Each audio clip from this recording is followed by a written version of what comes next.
So welcome to our Creative Conversations podcast series, where we talk about creativity in art and in business in order to inspire your own creative thinking potential.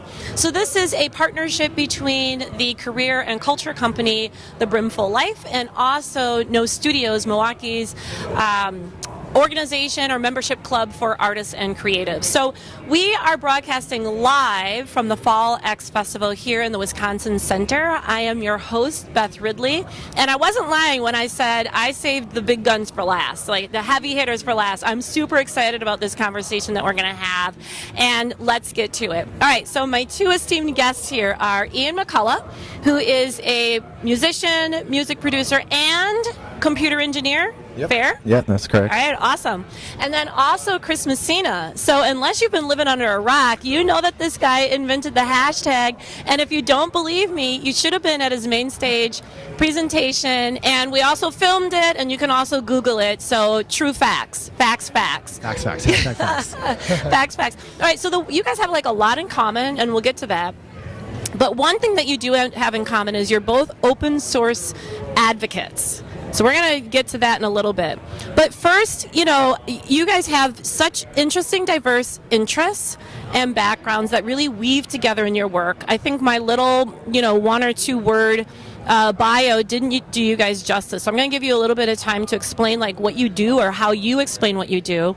And Chris, let's start with you first, because during your main stage, what I love is that you really said no matter what you do, you really have to start with your own definition of success. Not what other people expect of you, but to find that definition for yourself and really tap into your why, right? So let's just say like inventing the hashtag as an example of one thing that you've done. What was your why? What was your definition of success for going down taking that journey? Yeah, it's funny.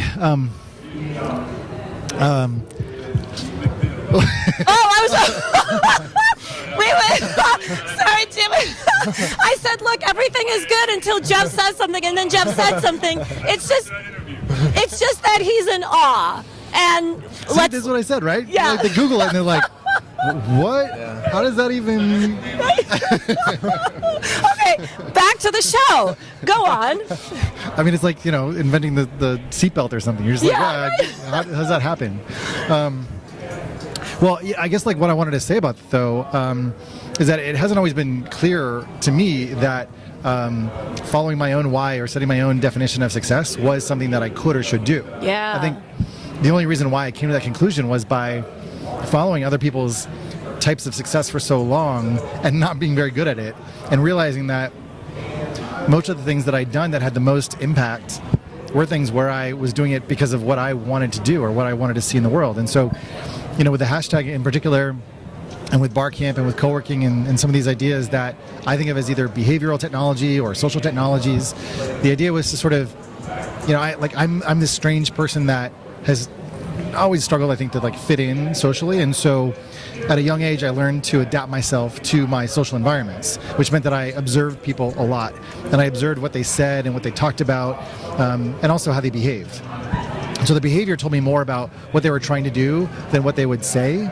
And with things like, Barcamp or co-working, it was like observing how people wanted to come together, but they sort of like said, well, I could go to a conference or things like that. I'm like, well, what if we built this for ourselves? And like, what is it that we would want to do in this kind of space? And, you complain so much about going to a conference or whatever, and it's lame or something. I'm not talking like this about, but like conferences back in 2005, 6 or whatever, they're like corporate events you have to get all dressed up for. They're super formal, they're not a lot of fun, and people spend a lot of time like in the lobby.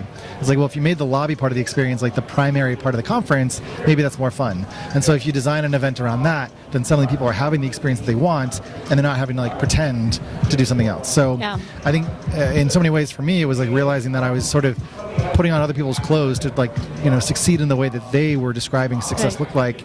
And I was like, that's not really my jam. Yeah. And a lot of people in Silicon Valley, I think that they go to Silicon Valley to make money, but really they want to connect to other people who are excited about the future, excited about product, excited about their passions, and want to unlock that. And ideally, one of the reasons why we need to like make money is to like be able to feed ourselves with calories, because that's what humans run on. And so that's sort of like an auxiliary thing of like Right. following your passion. Yeah. So it's just been a matter of kind of aligning myself closer and closer to what I actually do, Yeah. observe my own behavior, and saying, oh, that's actually what I want to do, as opposed to these other Yeah. things I think I'm supposed to do. Yeah, that's good. And if only more people would have that courage or that confidence to really just sort of like do what they want versus what other people are expected, or just follow what has always been done before. Think of all the innovation and creativity, right? Because if you're sensing that, oh, this isn't right, there could be a better way, I'm sure a lot of other people are thinking that as well and could benefit from it. But for whatever reason, it takes a lot of courage.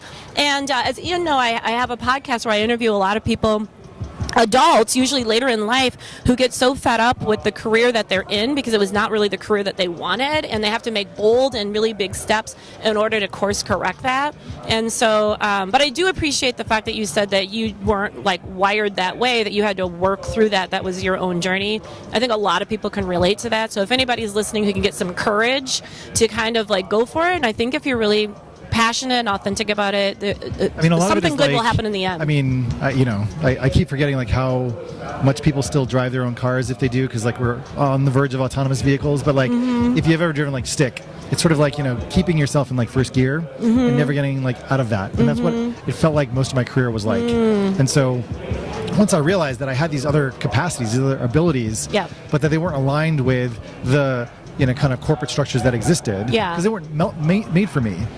I went through the same school system that everyone else did. I went through public school, but that was I was also in first gear doing all that. So the more that I think what you're saying is you can identify the ways in which you feel some discomfort. The way that you can like become mindful of it and tune into it and sort of recognize what it is that like, your gut is telling you and then respond to it, the more likely you might be able to come up with something like really great that actually unlocks what you want to do and see in the world. The key is to listen to that inner voice. It won't be quiet anyway, but some of us got really good. So I actually got to play this tape for my own kids because I have hope for them that they just won't go through like the normal channels. If there's something in them that is calling them in a different direction, I want them to have the confidence to do it. That's amazing. So Ian, you totally get this, right? From the little bit that I know about your background, and you've had like a whole lot of diverse experiences that you did follow your inner voice into all sorts of interesting paths. So tell us a little bit about like your background and like how it comes together in the work that you do. Sure. Yeah. I grew up in a family of musicians and computer scientists, so it was pretty much a match made in heaven for and I just so happened to be interested in both of the different things. Not all my brothers and sisters were that. I just was the one who was and had the abilities and tools to start networking computers when I was really little. My dad was able to show me that, and I was able to set up our internet and set up everything in the house and give everyone access to the computer and the internet, and just became obsessed and lived on the internet. And a lot of my I relate a lot to what you're saying about not really, and I don't know if that's everyone in grade school and stuff, but I just didn't vibe with these people. But when I'd go on the internet, I could talk to these people, and I felt this sense of community that I didn't feel even in my own surroundings. But then on the other side of that was music, and when I discovered how to express myself through music, it changed everything too about who I am and what I started to tap into that, who I am, what do I want, and that started to become louder and louder and louder and louder as I was getting older. And then when the time came to start releasing music, I was obsessed with reading all these articles about these corporate monopolies of the music industry, and I wasn't happy with the music on the radio, and starting to dive into the internet allowed me to access this music that I had no idea existed, that I resonated with so deeply. And so to me, when I figured out what I wanted to do, I didn't even see a path in this corporate way. Like most musicians just go up they're in your bedroom. You have no idea where to even go, where to even look, what to even do. So to me, I had these communities, I had this understanding of using an open source technology, using these ways to build with each other, these communities that are able to grow together in this open source mentality, and it just was this kind of second nature to me. Be like, oh, I'm just going to release all my music open source. I'm going to release every single mixer track of every single song, and let people use it as much as they want. And it was something interesting that you said in your talk about building relationships.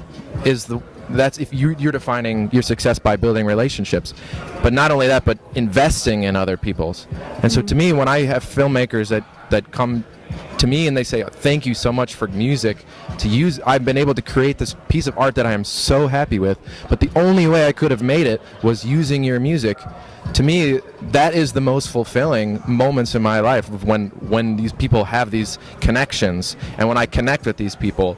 And so once that actually started running, and then once those relationships started to build, and I started, like I said, it started to get louder and louder and louder, and it was, so then I decided to leave the software job that I was working on, where I was, writing software for a refrigerator company. It's just like, okay, I like refrigerators, but not that much. Like I'm really grateful for refrigerators. Like, don't get me wrong, but building web apps for companies, for luxury fridges is not the most fulfilling for me. What was screaming inside of me was, no, pursue the things that make those connections. Yeah.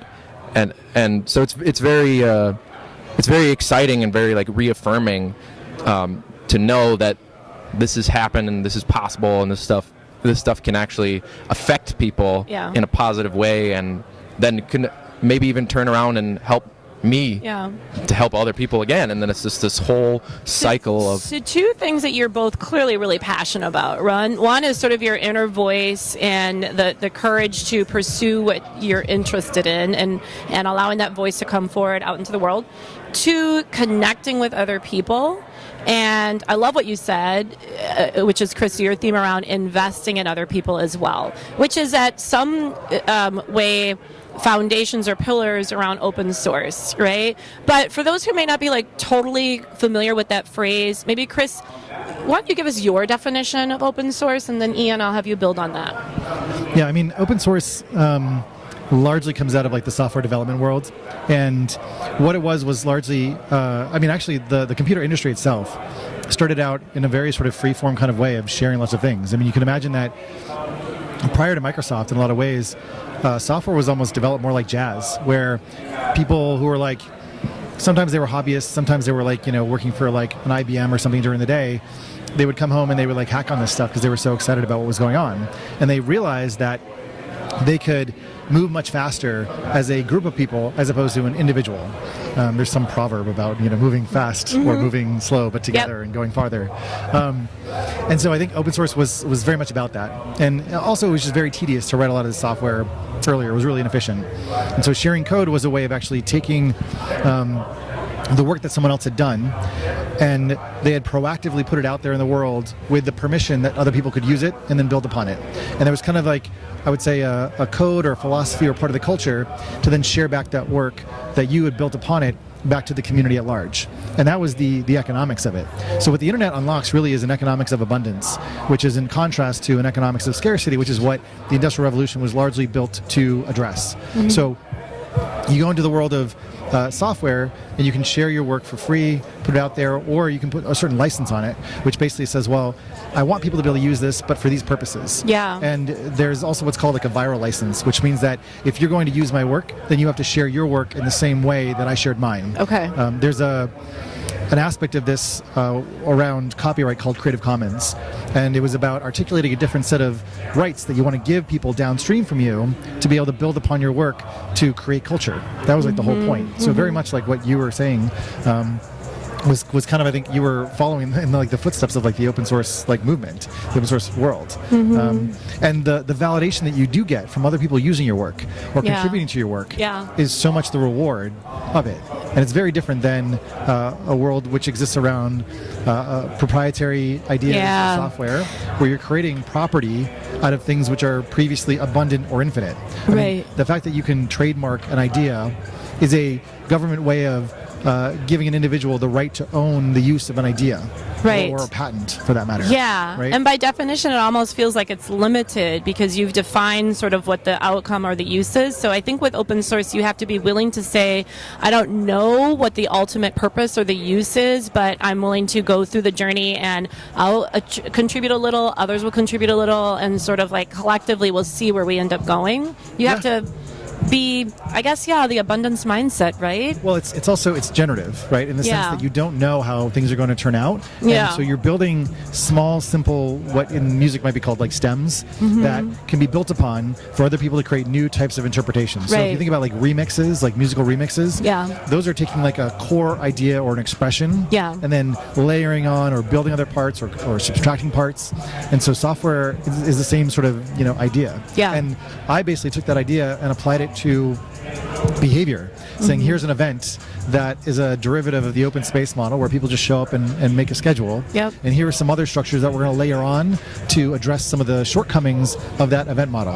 Or here's a co-working space, which is kind of a mashup of like a coffee shop and like your home, where you feel very comfortable, or whatever, but there's actually community that's built into that. And so we're trying to create a space that brings people together. Yeah. And the hashtag was also a similar idea where it drew from a number of different things that were in the environment that were relevant at the time, Yeah. that therefore made it easier for people to relate to understand, to use, without asking them to learn too much. And then they could adopt those ideas to their own context, their own community, Yeah. their own situation. Yeah, I love it. I wish there was like more of that in the business sector.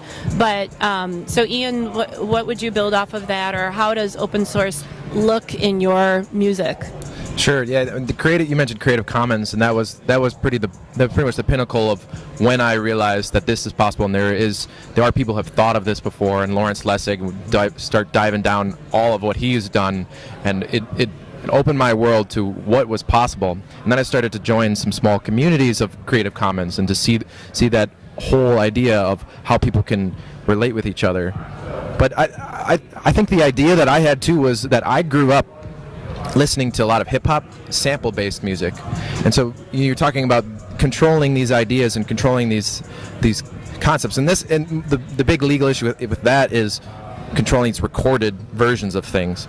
But before you could record things, songs were just songs, and unless you're a big name composer and you're writing operas and stuff, most folk music is just shared. No one knew who wrote half. You go listen to all of these old songs before a certain time period, it just says traditional or it's a standard or something. So people didn't own music and this expression the way they do now. That's almost a pretty new concept in society. So this idea of Creative Commons and knowing the advent of hip hop and how the music that I resonated with so deeply and loved so much was all a combination and little sample bits of, it's already kind of these ideas being reused and moving forward. So to me, it was almost a natural trajectory for how artists can collaborate. And you can collaborate across generations and across the world and across all these different concepts. And the open source, to me, I didn't really think the ideas of Creative and Commons and stuff was just kind of a second nature, because I did grow up in this software world, whereas not many musicians kind of grew up in that. But I think that more people can and should embrace these ideas, because there are so many people that they can work with. Right. The number one thing I hear from filmmakers constantly, is I can't find good music that I can put in, that I have to jump through all these licensing hoops, Right. sign up for these strange websites that who knows where and it's all stock music that's not made with passion at all. It's made for these licensing. It's made Right. to be regurgitated and put in and out and thrown away.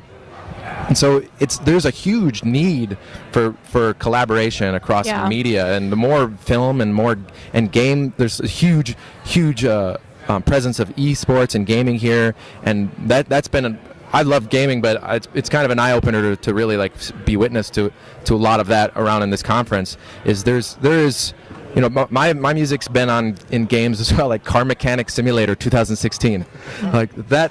But people come to me like, oh, I heard you in Car Mechanic Simulator, man. Yeah. I'll be like, wow, Hell yeah, that game's So let me great. ask a practical question, because I love the philosophy, but from just like a business and a sustainability standpoint, like you guys, in order for you to contribute more, you got to make a living, right? So Ian, you give a lot of music away for free. You might give all your music away for free. And Chris, clearly when you talk about the hashtag, you had the opportunity to sell it if you wanted to, but you believe so deeply. How do you reconcile just being able to make a living doing what you love to contribute to the world, but then this concept of open source and it's all free for others to build off of? How do you make it work in your job? You got more expertise there? Well, I mean, it is one of those things again where there's this.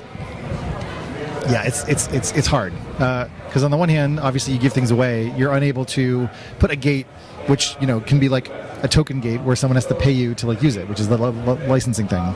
On the other hand, if your goal is to change or affect culture, or to have the validation of someone using your work for purposes that you could never even have imagined because you figured out some riff or you figured out some little linguistic hack that gives people the ability to express things that they didn't even know that they weren't knowing how to express, that in itself is a different type of currency that we don't really value in the world. And there's so many things that we don't value in the world or know how to value in the world that it isn't sufficient to say that you're not getting paid if you're not getting paid in like dollars and cents. Now, that said, as you're alluding to, you still have to like pay for a place to live, and you still have to like buy your food unless you're going to be a thief or whatever, and that's not a viable way to work given the laws. And so therefore you can basically do work for hire where either because I'm a product designer, people will come to me and they're like, oh, like I want to build some social software for this very specific purpose or for this niche audience or that operates in this new way. Can you come in and bring your approach or bring your perspective or your experience doing this before into our context? And so essentially you start to get paid for like all of the failures that you've had and all the lessons that you've learned.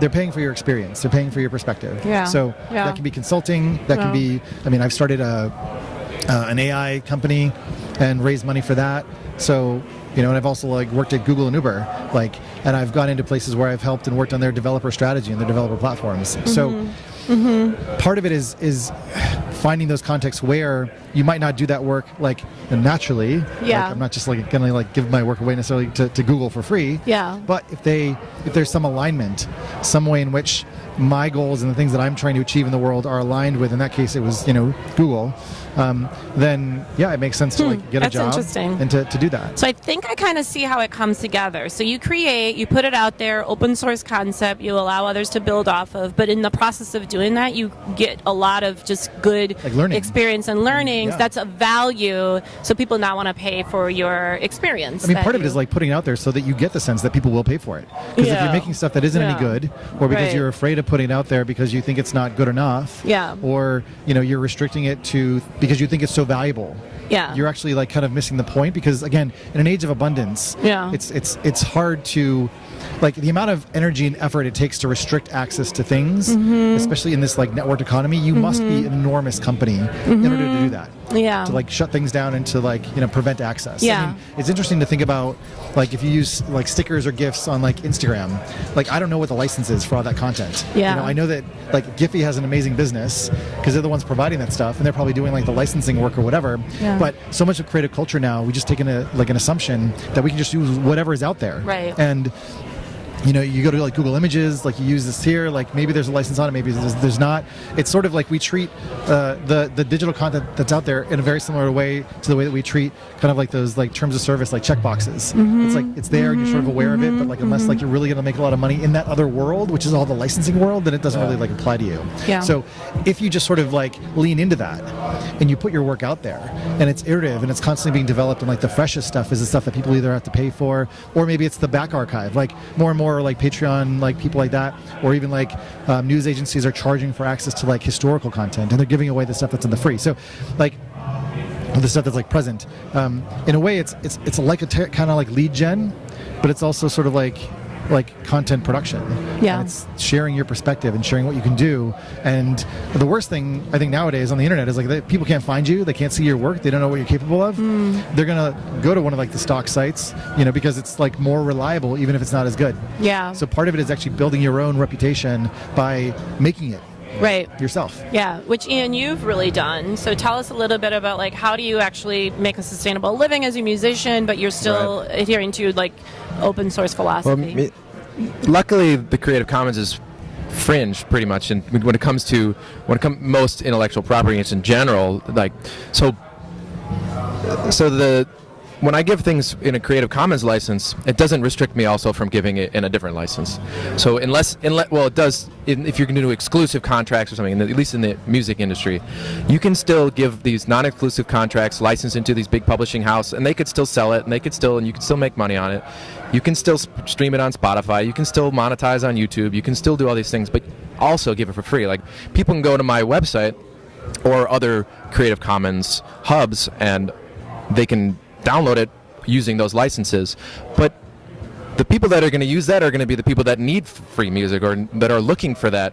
The people who are in the more establishment of the industry, the big music industry, they don't even want to deal with that. And that's one thing I've learned is that I used to put a thing on my website, it's like, if you want to pay, like, just send me an email. And it would just be these back and forth, and I'd be like trying to negotiate things. It was just nonsense. But they didn't want the Creative Commons. That wasn't what they want. They want a receipt and they want a license, and that's the thing. Well, I mean, you have to understand, like, the risk model and the creativity model are different in these contexts, right? So if you're a big studio, the last thing that you want is to use something that someone claims ownership of, and then sues you, and because you have a lot of money, they want to come in and take a lot of whatever it is that they own, right? Whereas in your case, you're like, well, I just want you to use it to like build something cool, and if it's cool, then like we'll work out a deal or something. And so like that's like a different, like the things that you care about are more about the work even being seen and being used. I assume, I don't mean to speak for you, but like that's my sense. And so I mean, the hashtag was the same way, right? Like if I had tried to lock it down in the early days, and I mean, some people have done this where they, make it open and free, and then they do a bait and switch, and then they like change the license later, and then everyone gets angry, and then it depends on what kind of a jerk you are, and a lot of people end up losing a lot of like friends, and maybe they make some money, and they live in their chateaus by themselves, and then they die a sad life, and that's their deal. But like, I think in our case, like, when you come from this internet culture, there is a lot more of a sense of just like sharing and mutuality. And the way in which you can live with yourself and live with others seems to be of a higher order than owning all the things and feeling like you've succeeded by taking stuff away from other people. And so... And it's almost like establishment industries are distrustful of that. Like, why would you?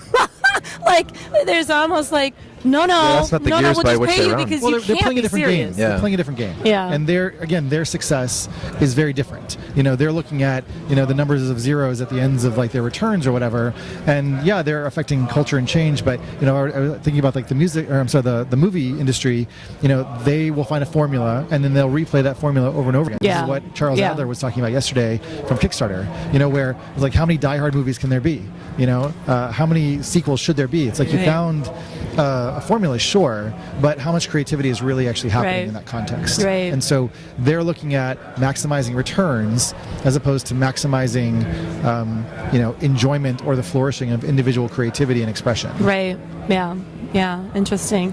So, where do you guys see sort of the future then of open source philosophy? Are there any areas, sectors, industries where you see it chipping away at and really changing, sort of the fundamentals, how the industry works? Or is there an area where you wish you could make more inroads, or we'd benefit a lot more if there was more of a shared experience around open source? What are kind of like your hopes around open source going forward? That's really tough to say because I don't know. There's so many forces at play, and everyone. I would like to see a world where everyone could share everything, but there are so many forcing functions against that. Like you're saying, how do you even make a living? I think until you change the culture, I think that's what you were talking about. Until you change the culture, then it's tough to say even where it's going to go. Because I don't know. I would like for everyone to be able to share the music, and then I could work with other musicians, and we could remix each other's things, and then we can cross promote, and we could do all this work together, and you could create a platform for that, even where you could do that, and then have everyone participate, and I don't see why you couldn't do that in film or like if or in any creative sense, visual arts, or I mean you're seeing it across the across industries and together, people are more focused on their community and stuff. And I think when you have the open source mentality, community is built in. Yeah. And that's actually a huge advantage to people who embrace the open source mentality, because it depends on community almost. At least in software and stuff. If you want to grow it and you want people to participate, you have to be one of the main theses of why you do it is for the community. Yeah. And so I think when people are drifting more and more apart, and there are more antisocial problems, and people are getting lost in Instagram feeds and stuff, and not, people don't want to talk to each other or as much anymore.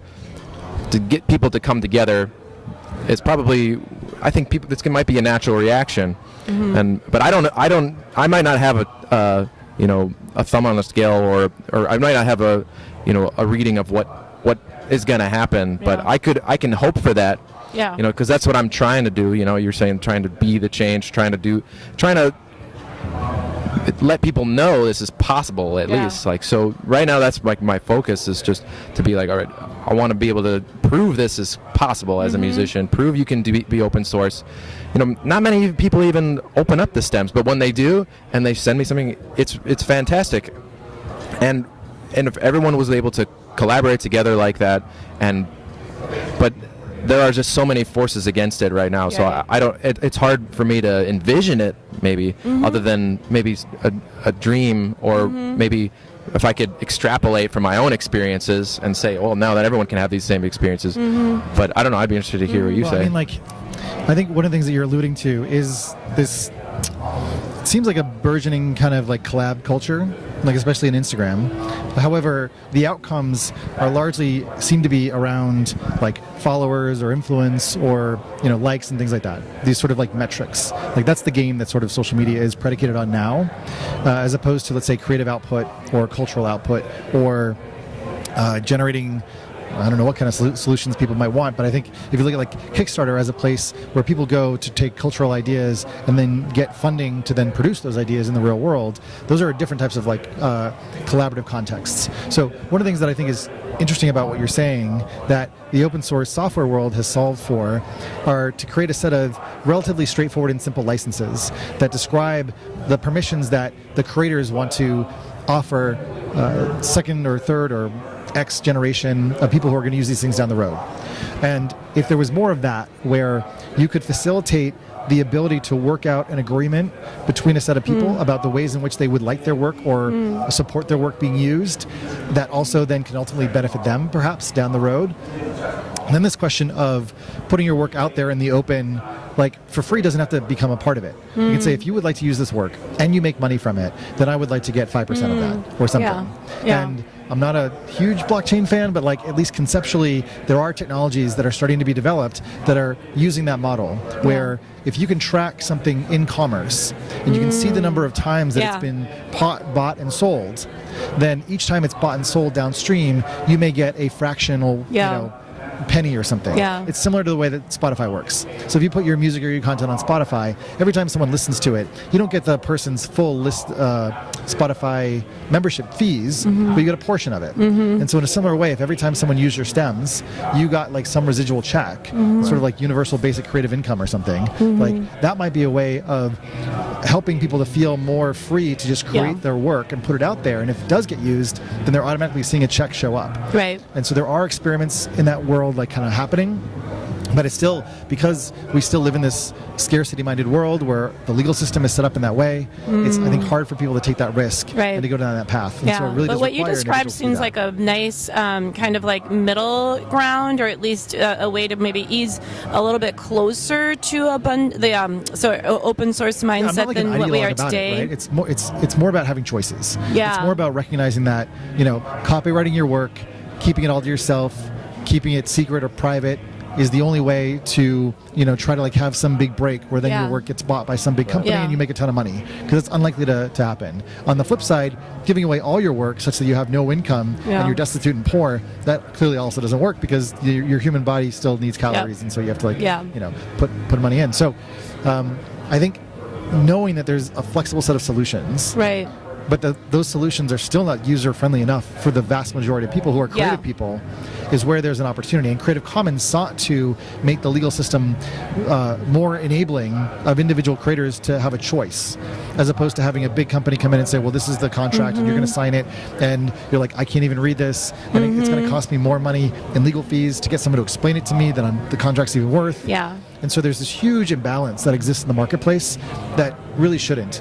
And I think that would be at least where I hope this could go next. It's interesting now, you also asked about where some of this open source stuff is happening. And actually in the world of AI, a lot of people are publishing their research papers very publicly and very openly. They're sharing what's happening there. So that's why the world of open source, AI seems to be moving so fast. Is that researchers are actually being paid by these big companies, and they're putting their research out there.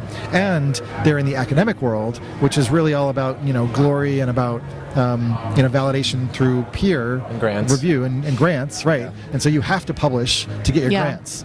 So that's a different game where the incentives are actually aligned with creating and publishing. Right. Yeah. It's interesting because it's almost like what's the infrastructure, the incentives that we need to build around this, almost to support some of this more sharing that helps to move the ideas further, right? Totally. You have to be really thoughtful about it. Guys, I could keep going on and on. This is fascinating to me. Amazing. Really. It is. It really is fascinating to me, but at a certain point we got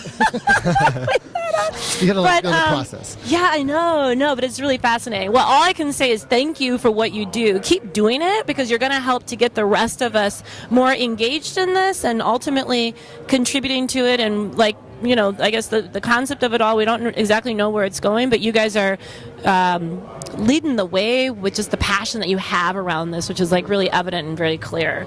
So thank you so much for being my guest. This is Thank you. a great way to end my portion of FallX. This is awesome. Thanks, guys. I learned a lot. Thank Thanks you, so Chris. much. Thank Thanks, you, Beth. Ian.